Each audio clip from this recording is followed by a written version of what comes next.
家好，我是吃泡面看电影。今天给大家说一个病毒通过飞沫传播，导致全城遭遇流感危机，数万人被集中焚烧的灾难电影《流感》。故事的一开始，昏暗的集装箱中，一群越南人正准备偷渡去往韩国。领头人注意到一个满脸病态的人正费力地咳嗽着，骂骂咧咧了几句后，就关上了集装箱的门。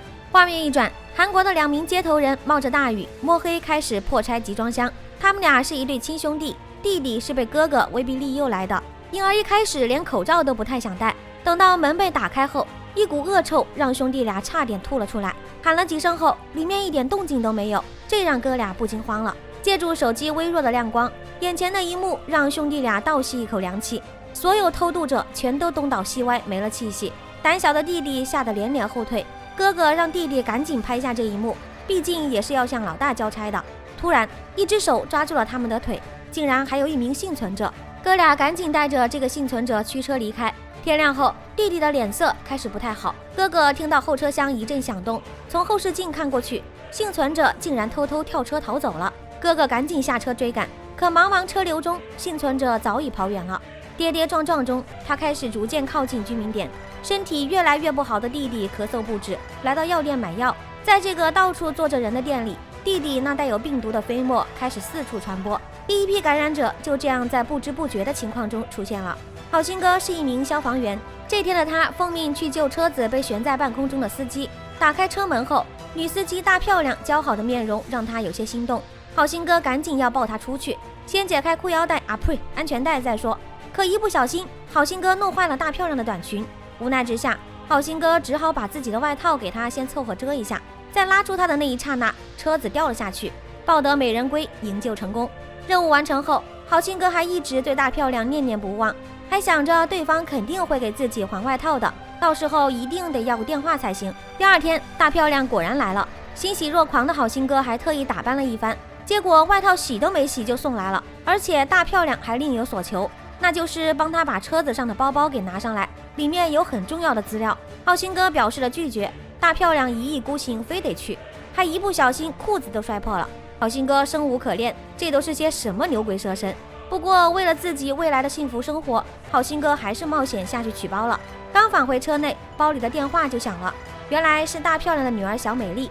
从小生活在单亲家庭的小美丽对前来送包的好心哥充满了防备，甚至还向他要了一张名片，表示如果包里的东西少了要找他的。公交车上已经有人开始了咳嗽，唾沫乱飞。不仅在公共交通上，在药店出现过的学生、小孩都变成了感染者，无数的飞沫在空气中蔓延开来。城市中，哥哥还在四处寻找着幸存者的踪迹，毕竟没了他，自己可拿不到这趟差事的钱。而他的弟弟就惨了，昏迷中咳出了一大口的血，很快浑身是血的弟弟就被送到了医院。而大漂亮正是一名医生，通过各种症状，大漂亮判断出这应该是一种禽流感，可至于为什么会发生在人类身上，暂时也还不清楚。旁边弟弟的手机引起了他的注意，里面拍摄的集装箱的惨状让医生们意识到，这很可能是一种极具传染性的可怕病毒。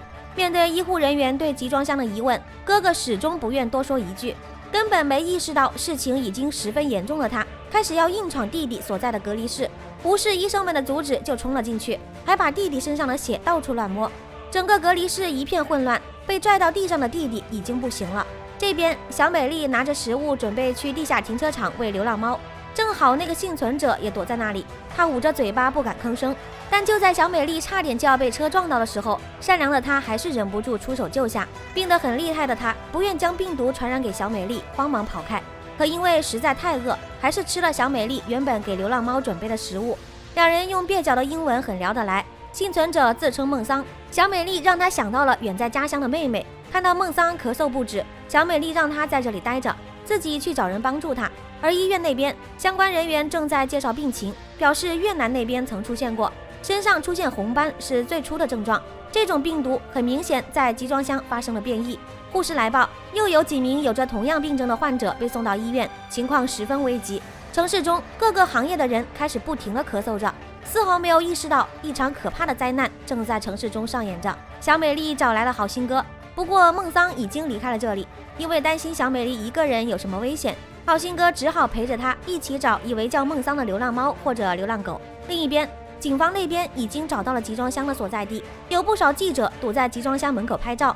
大漂亮发现集装箱的不远处有一个赤脚脚印，她立刻意识到这个从里面跑出去的人便是感染源。这时集装箱中窜出来大量老鼠，吓得大家尖叫连连，有人赶紧用火焚烧了集装箱里的一切。卫生部门这边判定为人传人的变异病毒 H5N1， 感染者36个小时内便会迅速死去。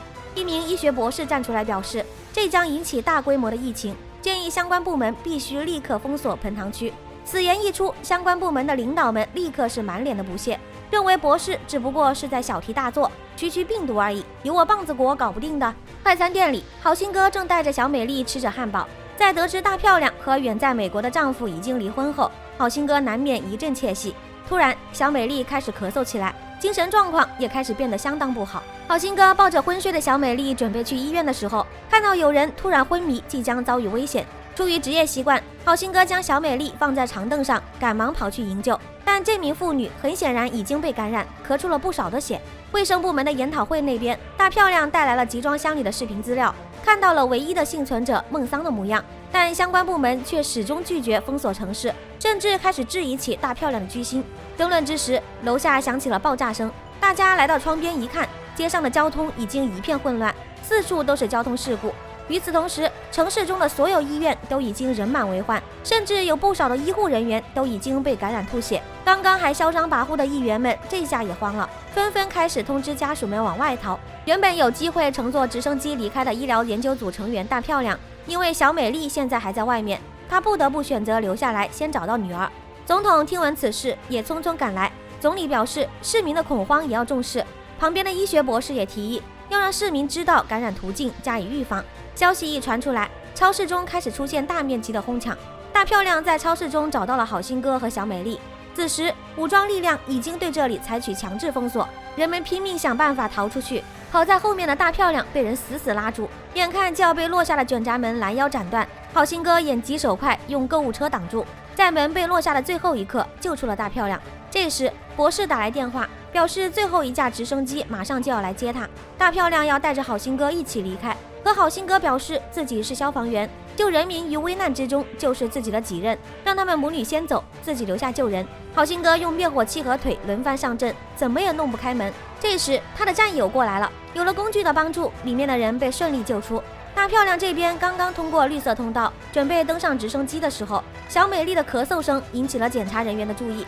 根本不知道女儿和传染源接触过的大漂亮，坚称女儿上周就开始咳嗽了，告诉大家现在该提防的是先产生红斑的禽流感患者，况且孩子现在也并没有发烧之类的症状，只不过是普通的咳嗽而已。但检查人员根本不会管他是不是专家，拒绝放行母女俩。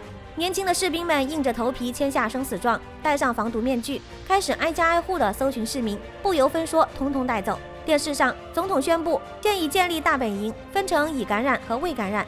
大漂亮带着小美丽也坐上了开往大本营的巴士，她依然在关心着集装箱里幸存者的情况。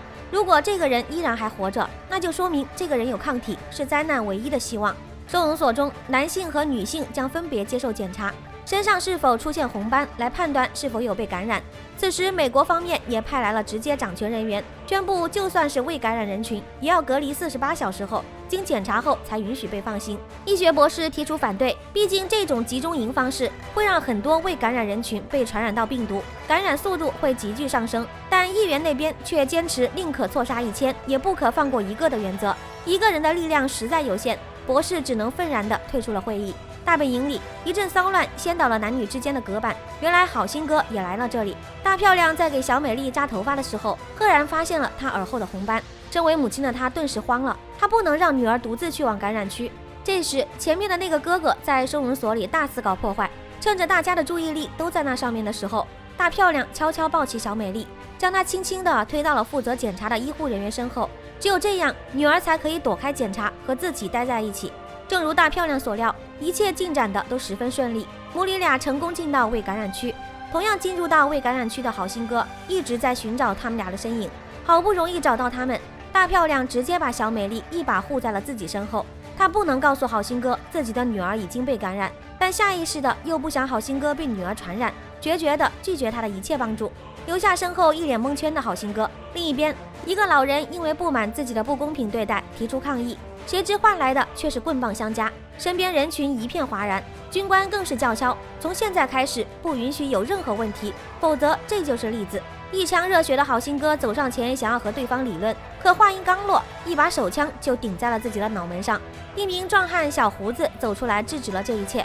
摘下口罩后，军官一脸的诚惶诚恐，原来小胡子是他的作战长官。在小胡子的调解下，这件事才这样不了了之。看着女儿身体上出现越来越多的红斑，大漂亮忧心忡忡。此刻的小美丽还不知道自己已经被感染，笑容满面地告诉妈妈，自己的咳嗽已经痊愈了。盆塘区突如其来的被隔离，直接引起了整个韩国的民众恐慌。对于这场可怕的病毒灾难，这座城市能否平安度过？收容所里已经被感染的小美丽将会遭遇什么样的危机？孤苦无依的母女俩又将如何化解呢？咱们下期接着聊。今天的视频就到这里，我是泡面，咱们下期再见。